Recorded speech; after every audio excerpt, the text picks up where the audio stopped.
ఒక స్వర్ణయుగం. రాజశేఖర రెడ్డి గారు 10 సంవత్సరాలైనా మనం గుర్తుపెట్టుకున్నామంటే చనిపోయి ఎందుకని ఆయన చేసిన మంచి పనులు ఈరోజు 108 తిరుగుతుందంటే రాజశేఖర రెడ్డి గారి దయ. ఆరోగ్యశ్రీ ఉందంటే అయింది, ఫీజు రియంబర్స్మెంట్ ఉందంటే అయింది. ఎన్ని పథకాలు ఆయన కనీసం ఈరోజు జనాలు కూడా పట్టించుకోవట్లేదు. ఆయన చేసిన సేవలో ఒక ఇన్స్పైర్ అవ్వని లీడర్స్ ఎంతోమంది చెప్తారు ఈరోజు కూడా. ఎందుకంటే అంత ట్రూ లీడర్ ఆయన.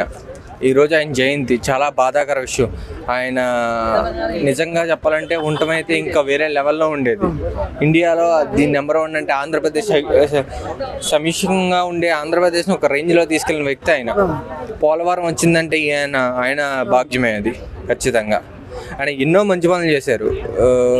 అసలు ఏ లీడర్ కూడా ఆయన దరిదాపులకు కూడా వెళ్ళకపోతున్నారు. ఈ రోజుకి కూడా కొత్తగా ఏం క్రియేట్ చేశారు చెప్పండి ఈ పాలకులు, ఈ నాయకులు కానీ పాలకులు కానీ ఏం క్రియేట్ చేశారు చెప్పండి. ఆయన చెప్పిన పథకాలే తప్ప వీళ్ళ కొత్త పథకాలు ఏమీ అంత స్థాయికి ఏది వెళ్ళలేదు. ఈ రోజుకి కూడా ఖచ్చితంగా ఆంధ్రప్రదేశ్లో ఆరోగ్యశ్రీ ఒకసారి కుంటుపడిపోయింది, బాగాలేదు. మళ్ళీ ఒకసారి ఖచ్చితంగా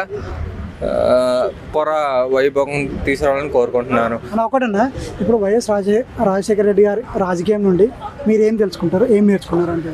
రాజశేఖర రెడ్డి గారి నుంచి నేర్చుకోవాల్సింది చాలా ఉంటుంది. ఆయన ఒక మాట ఇస్తే మాట తప్పేవాడు కాదు, పేదల పక్షపాతి.